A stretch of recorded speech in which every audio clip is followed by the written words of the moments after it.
I am a gemologist. I spend my days in the lab testing and identifying stones.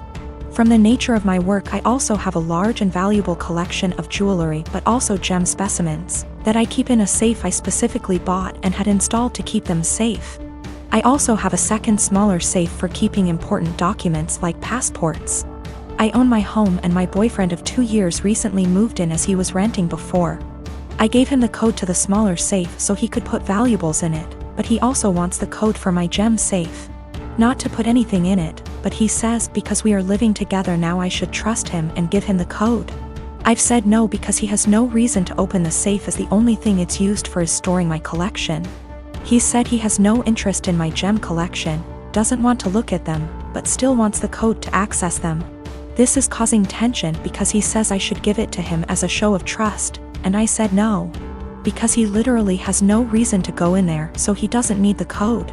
This is a 6-figure collection, so I'm not being difficult over a few little gems here. I am the only one who knows the code. The safe weighs nearly half a ton, it's bolted to the floor and wall and is from a company who makes safes, vaults and strong rooms for jewelers. You could bring the house down around it and it would still be intact. All of the gems and jewelry in the safe are mine and mine alone. I do not keep any clients' jewelry at home. For my other business doing valuations, I rent a separate space and keep client items there. I will give an update once things have panned out. I've moved all of my personal docs out of the little safe and into my gem safe. I told him he isn't getting the code and I will die on this hill. He has no reason to have it and his continued lack of respect by the pushing of my boundaries wasn't okay. I felt like he was trying to manipulate me by making it about trust. After a lot of back and forth, he finally admitted that he wanted access to the safe, because he didn't feel like I was sharing the whole house with him. Because I insisted on a tenancy agreement rather than just letting him move in. And he didn't like that part of where he lived was off limits to him. He was also insecure and resented that I have more money than him and own a home whilst he doesn't. He had made a few comments about this before, but I didn't realize it was such a big issue for him. He also said that by keeping him out of the safe made him feel like I thought he was lesser than me, and that it made him feel like I was treating him like a child. I told him if that's how he feels then this is not the right relationship for either of us and that it was best we break up. He was shocked that I was ending things over this, cried and asked me to reconsider. When I said no, he then got angry. Called me a stuck-up B*TCH, said he was better off without me anyway and went to his friends. I told him via text he had 30 days before he had to leave, as per the tenancy agreement. So he didn't need to stay at a friend's, he said he would be gone by the end of the week. 2 days later he came back and packed up all of his stuff and left. He's staying with his friend now. I have changed all the locks. I have an alarm and CCTV system that's professionally monitored, and I have changed the verbal password I have to give when you call up as a precaution. I've checked all of my collection and it hasn't been touched. I also am giving my solicitor the code and safe deposit details to be passed to my executor in the event of my death. I feel horrible because despite all of this I love him. I should have a partner who not only respects my boundaries but takes an interest. I'm pretty cut up right now and missing him, but I know I'll be okay. I have great friends and family around me. Also, diamonds are a girl's best friend and I have a few knocking around to help cheer me up. My wife and I have been together for 5 years, married for 4. She had a bad marriage before me and had a child. I had no problem stepping up to the plate to help her raise her child. The father wants nothing to do with my wife or his kid. To the point, I had 2 friends that I've had since I was 16. They were both female and I had dated one of them for 4 years, but we split up agreeing that we made better friends than an actual couple. This never happens in real life apparently. She's always been my go for advice and I made our friendship 100% transparent for my wife when we first met, and never did anything. Out of habit, my friend and I still said we loved each other, but more if a platonic love. We both loved our current partners and never wanted anything between each other. However, after a few years this took a toll on my wife and she asked me to stop telling her that I loved her. So I explained this to my friend and she said she understood and would have no problem doing so. Another month or so I still have 100% transparency with my wife as to make her feel comfortable. I got deployed and my friend had just had her baby and asked me if I wanted to FaceTime to see her. I said yes, naturally happy for her and her husband. After a nice chat and meeting her new son, I got a call from my wife a few days later asking if I had talked to her KN FaceTime. I told her that I had and why, also telling her what we had discussed. My wife then didn't talk to me the rest of my deployment. When I got home I explained that I was sorry it hurt her feelings and wanted to make things better. She told me to never talk to her again. I tried to explain that it was just a friendship and that neither of us wanted a relationship. My wife took it upon herself to call her and tell her that if she didn't stop talking to me forever that she would tell my friend's husband that we were having an affair. She did not tell me any of this. I quickly noticed she had blocked me on everything, including my number. I had no idea what happened, so I confronted my wife and she told me that she was certain I was cheating on her, and that my friend and I were having an affair. She then told me that she had called her and only asked her to not talk to me anymore. I was slightly upset but stood by her decision and held no grudge. I feel like this event led to the breakdown of everything. She started to have no trust in anything I did, constantly going through my phone, and she would constantly lock her phone, or lock herself in the bathroom talking to someone on the phone. She started blaming her job for her unhappiness. I told her that I could pull extra hours at work if she wanted to quit to find a new one. She quickly quit her job and made no attempt to find work again. I was enlisted at the time. She said she hated that I was gone all the time, so I offered to go reserves to be with her more. She said that would fix it. So I got a civilian job that paid decent, but we had to move. The job is stressful and I'm not very fond of being a civilian. She has now come to the conclusion that I need to get out of the military and quit my civilian job, and we to move again, and that's the only way she'll be happy. I feel like I've given up everything for her to be happy.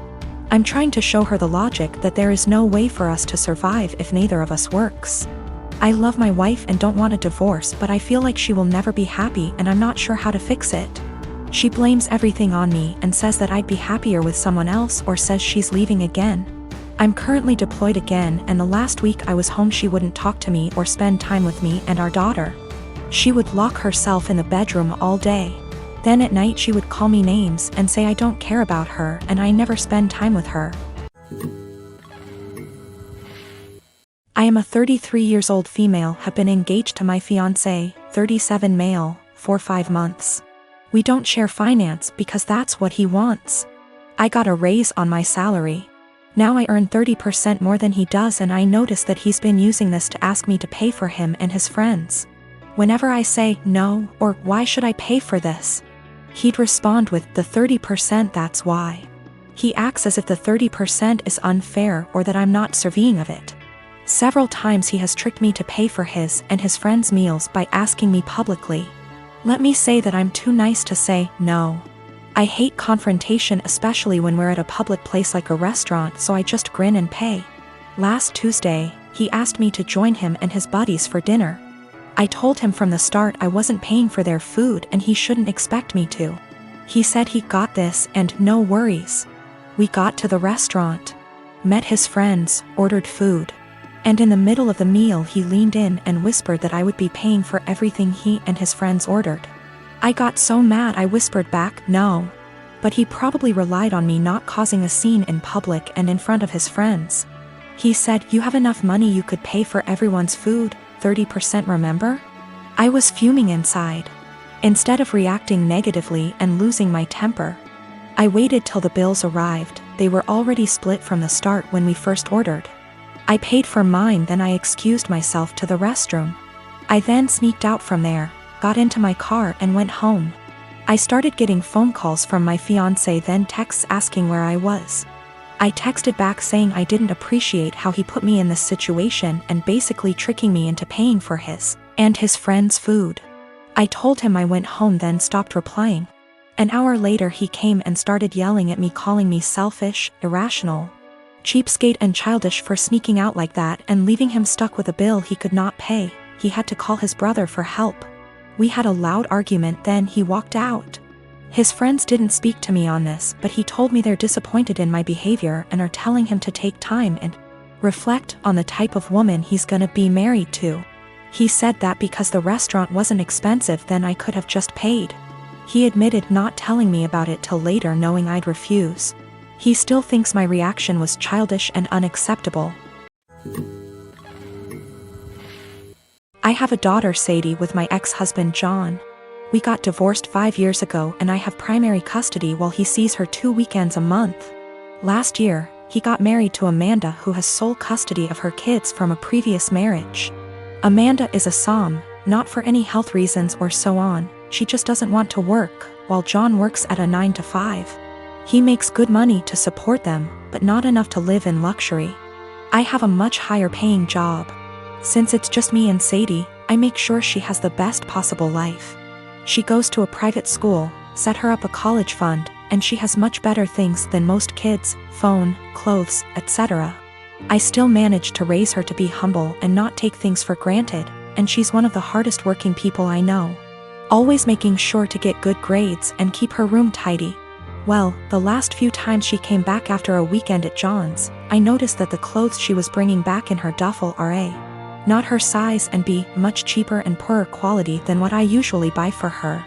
I asked her why that is, and she told me that while she's at her dad's, Amanda takes away her nice clothes and gives them to her kids while Sadie gets the clothes they buy from Target. I asked her if she wanted them back, but she said she didn't mind sharing since all her favorite clothes were kept here. The problem came when I went to pick her up last weekend. I had a business meeting and couldn't drive her over, so Amanda offered to just pick Sadie up from school, which hadn't happened before. When I got there on Sunday, John and Amanda asked me to sit down with them, and when Sadie came to hug me, Amanda sent her to her room quite harshly, saying her punishment wasn't over yet. I was confused because Sadie very rarely misbehaves. They sat me down in the kitchen and said that it was unfair for Sadie to be going to a private school while her kids go to a public one. So they decided that Sadie would be pulled out of private school and put in the same school as the girls. They also said I should keep up Sadie's punishment because when they told her, she blew up at them, told them it wasn't fair, and yelled that Amanda and her kids weren't even her real family, that all they did was steal. I told them in no uncertain terms to off. I would not be pulling my child out of a school she likes, away from her friends, because they can't afford it. I told them they could easily make as much money as me if Amanda started working in her field because she has the qualifications, and the job market is very good. I told them their money problems are not my issue, and if Sadie's items get stolen again or they try to pull her out of school, I'll be taking this to court. They've been blowing up my phone ever since, calling me a selfish. And after telling the story to a friend, he told me I was rubbing my success in their face. But I still don't feel like I did anything wrong. I got temporary guardianship while waiting for a court hearing.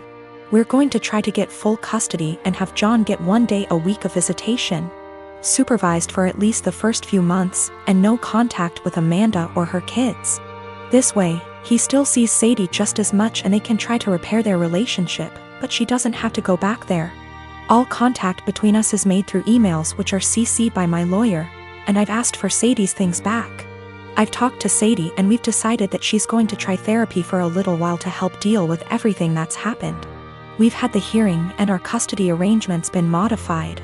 Any and all decisions relating to Sadie are made by me, and me alone. John has supervised visitation once a week.